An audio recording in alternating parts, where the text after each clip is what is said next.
Show. Every day across Jamaica and around the world, people wake up feeling trapped in their situations, trapped in their relationships, trapped in their minds, and trapped into doing what they think they need to do just to keep a roof over their head. Today we have Cassandra, former sex worker, who bears it all today. Hi Cassandra. Hi Alric. How are you doing? I'm blessed. Yeah? What made you decide to share your story with us? I'm thinking after keeping it so much inside for over 12 years, I'm thinking, who am I going to help by keeping my story to myself? You weren't helping yourself either? No, because I faced a lot of illness because I had so much kept inside.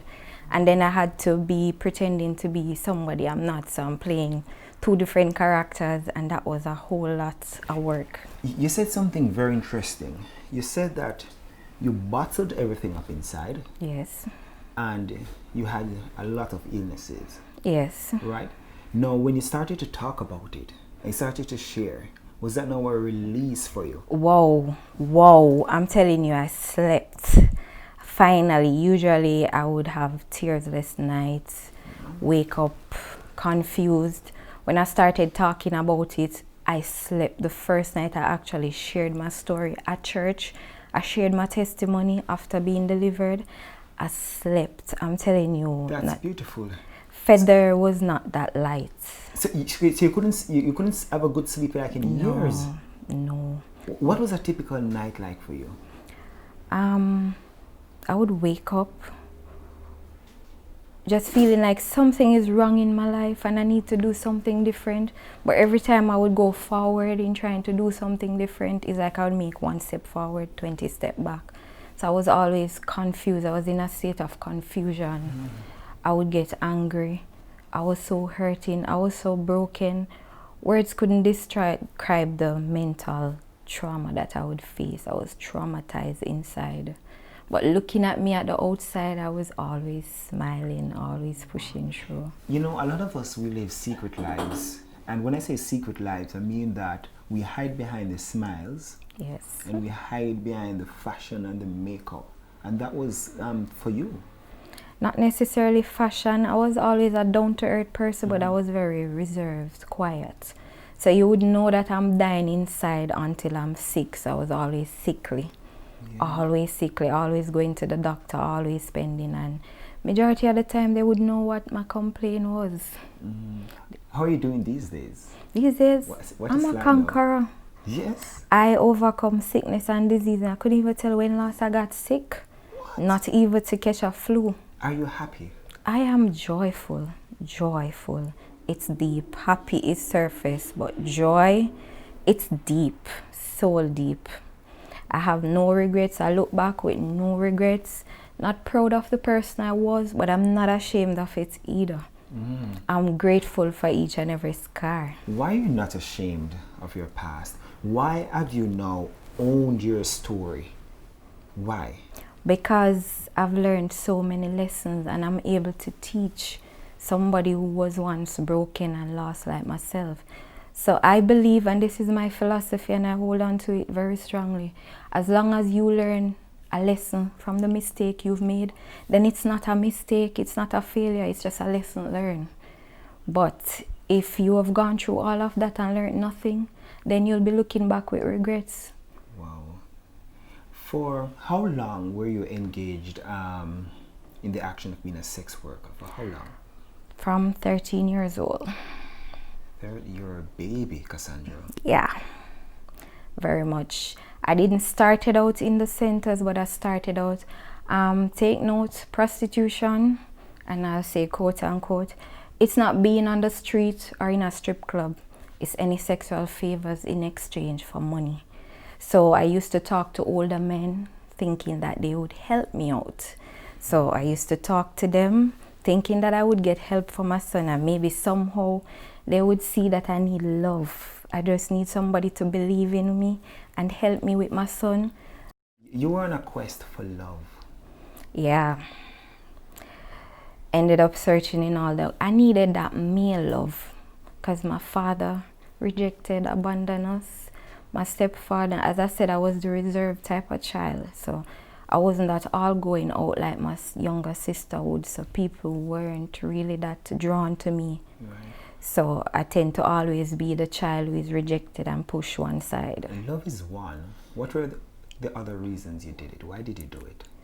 When I saw all the embarrassment I brought on my mother, I was thinking like an adult, because my aim was to prove her wrong. Because she used to talk a lot of crazy stuff when she got angry. So I felt like I was the worst child she has ever had, because I brought so many embarrassment on her. So I said, you know what? I need to do this in order to not stress my mother so much. So I was thinking like an adult, thinking of becoming the sole breadwinner, not wanting to put my mother through all that stress. And then my baby father wouldn't help me. So I said, listen to me, I'm going to do this in order so that my mother don't have to go through all of this, and my sister won't have to come and do this. Right. How did being a sex worker affected you mentally and physically? That was very traumatizing, heartbroken. Sometimes I look back, I still cry, but I don't cry with regrets at this point anymore. I cry being grateful, because I learned a lot through all the pain and the process. The first time I ended up doing that, I tried tearing off my skin in the bathroom. I felt so disgust. I didn't want to do it anymore. I didn't even want to be there. It took me hours to come out of the bathroom. But then I remembered my little son at home who had nothing to eat, no pampers to wear. And then I remember my mother's voice in my head. I remember the tears in her eyes. I remember my younger sister. So I gathered the courage and I said, you know what? Come on, I got to do this, because I got to ensure that they're taken care of. When did she find out that was what you were doing? She had some assumptions at first, but I would always find some good lies I could tell to cover it up. So I would tell her that, Mom, I got to work at a guest house, so you know, I'll get tips and all of that, because she was always wondering, where would I get so much money from? And I would always find something just to cover it up, to tell her that. So I would bring home the costumes or anything like that, I would leave them. So even if she searched, she wouldn't find anything. So there were costumes that you used? Because you'd have to work in lingeries or stuff at the brothel. Right. Did you feel stripped of your dignity and an invasion of your privacy? Yes, I lost my self-esteem, my self-worth. You never considered yourself beautiful? No. When you looked in the mirror, every time you looked in the mirror, what did you see? Wondering why it is that I'm even here. I felt less of a woman. As I said, I didn't have any confidence in me. My self-esteem was so low. I was broken. I was lost. I didn't even see me. I used to wonder if I would ever get married, if a man would ever see me past just my flesh. And to give you the love that you have been searching for. At one point, I lost hope. Hope? I lost hope, because I tell myself that the only person who can possibly love me in this world is my son there. It became impossible. It became hard. And so doing it, I just took my mind off everything and everyone. At one point, even my own mother, she rejected me totally. We take a break. When we come back, we continue our conversation with Cassandra Terrell. Alric Show. Welcome back to the Alric Show. Women who have been in the sex industry will tell you that breaking free is one of the most difficult challenges. Today, Cassandra Terrell tells us more. Cassandra, reaching to the point where you decide that this is no longer the path for you. How did you get to that point, and what was going through your mind? From I entered it, I always knew that this wasn't the path for me. It was always going through my mind about how to get out of it. I tried getting jobs, but everywhere I go, they would say I'm too young, because I was only 13 years old, so I started doing bartending to try and not be in that life, because I couldn't manage. But then it would take away a lot of time from my son. So at the end of the day, and it still wasn't matching up to the expense, his medical expense and the bills looking after the family. So there you go, I'm back there again. Because it's the only thing that makes you make a lot of money per week. Well, that was a lie that I was believing at the time. Wow. So what medical expense for your son? My son would have to go physiotherapy because he wasn't walking. He didn't walk until 1 year and 6 months. So he would remember I was only 13 years old, so he was only a year old. So he wasn't walking, he was wearing Pampers, he had to eat certain things, he has a skin condition, so if you don't pay attention to those stuff, he will break out. And then on top of that, he had to do an MRI because Bustamante diagnosed him with a lot of things, so he had a lot of therapies to do. Sometime on average, the bills per month would be like over $500,000. So he's autistic? Yes, he is, according to the doctors. But no, Cassandra. I can't imagine a 13-year-old with all these responsibilities. I'm trying, because I'm trying to put it together. When you look back, how did you cope? Honestly, it's only God, because I'm looking back at a 13-year-old, looking back at my pictures and asking myself, how did I actually make it through? When you look on these pictures, Cassandra, who do you see? I saw a totally innocent young girl. All I saw was innocence. Innocence. When you look in my face, you could see the innocence, which I figured out that's what the men were attracted to, the innocence. How do you remember your first encounter? This man would have been about what age? Honestly, I'm probably mid-30s in that life. Right. That was his age, and they were very rough. Some of them didn't care. They just know that they paid their money and they wanted their services. So whether you're experienced or not, it doesn't matter to them. So majority of the time, I would get a lot of bruises. But as soon as I get pay or some of the money from that particular person, I would leave and there would be no return for me to that particular place, but then I would go somewhere else.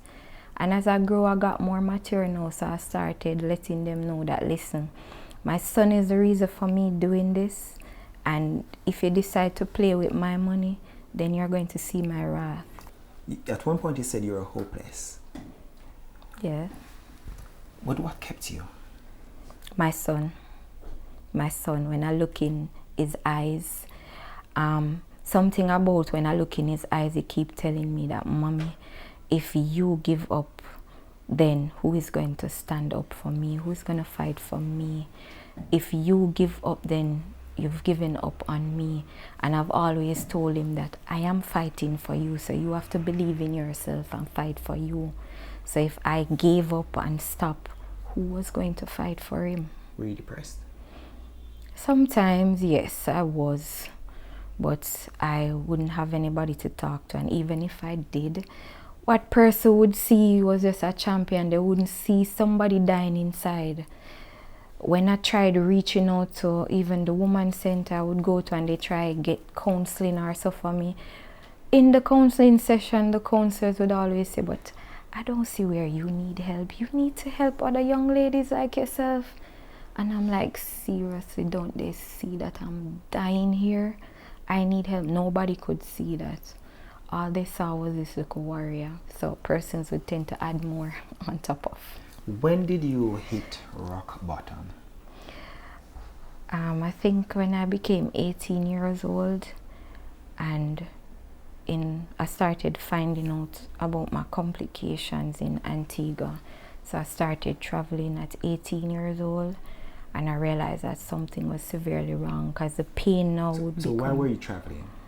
Because now it was no more center for me, it was dancing now. So you were dancing now? Yes, you get introduced to that life by other masseuses you would meet. So I wanted to travel. It's always my dream to travel. Right. And then they would tell you about the money they make. And that's more money. Yes, and it's less of sexual favors. So the choice would be yours now. So you'd mainly dance to make your money, so you wouldn't have to necessarily get sexually involved with anyone. Right. For it. So I started traveling at 18 years old. Mm-hmm. So you now discovered that you have, what are some of the complications? For one, when I became 18 years old and was in Antigua, they found out that my kidneys were infected because my face started breaking out. I was feeling excruciating pain. In Jamaica, they would just say, it's an infection, give me a lot of antibiotics and all of that, send me home, but something was wrong. I started breathing short. So when I went to Antigua now, somebody introduced me to a Cuban doctor. And when they took me to the hospital, they did an ultrasound, pelvic and both on my kidneys, and they saw where the right kidneys were infected and infected the left one, and it was traveling. So my ankles were swelling. So immediately they wanted to admit me. I should have been hospitalized, but thanks be to God, they started treating me twice a day. Because explaining to them that I have to work. I can't possibly go laying in a hospital bed. No, when you're diagnosed with these complications, what were you now telling yourself? I know you have to feed your son and you have to feed your family. What were you now telling yourself? That I have to push past this. I wasn't focusing on the illness, honestly. I studied the severity of it, but I just didn't let it get me down. I used to go to work with the thing in my hand, the IV in my hand. Cassandra. That's how determined I was. I just didn't focus on the circumstance until one night my boss said to me that, Cassandra, I do admire your strength and I admire your love for your son, but you can't come to work with that in your hand, because it started making everyone asking questions now. You're sacrificing a lot of self, like your life, literally. Yeah. So what I did was to take it out. So every day that I go to the doctor, he would have to re-inject me, just so that they don't see it at work on the surface. But remember, for me, that was just dancing, so it's exercising. So it was also health benefit. Health benefit. Yes. All right. We take a break. When we come back, we talk more with Cassandra about her early years. Alric Show. Welcome back to the Alric Show. Cassandra Terrelong is here with us. She's a former sex worker, and this show is about getting better. And the people on this show proves that if they can become better, you too can become better. Cassandra, for you, what was that moment of revelation that allowed you to look into your life and to take a different path? In 2014, when I went to church and I had an encounter with God, it took the prophet 1.5 hours to deliver me from all those spirits, all those hurt, the rejection, all of that. Right then and there, I had a made-up mind that's through hell or high waters, ain't going back to that life. Because I was looking at the physical damage, but I didn't know that you are also damaged spiritually. Because by being in that life, you open doors to a lot of spirits, not only for myself, but also my son and my family members. So right then and there, I got a spiritual revelation beyond the natural. So I started thinking beyond the natural. What was that revelation? That this life will kill you. Not only mentally or psychologically, but also emotionally, spiritually.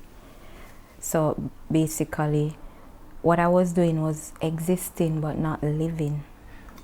While you promised God, you made that first promise to God that you're now going to take on a different life. Did you stick to the promise at the first try? Yes, I did 7 months of it. Hard. It was hard. It was hell and high waters. But the joy and the peace that I had inside was priceless. Wasn't it difficult to take care of the bills within that time? Yeah, yes. And the temptation to go and get the money? Yeah.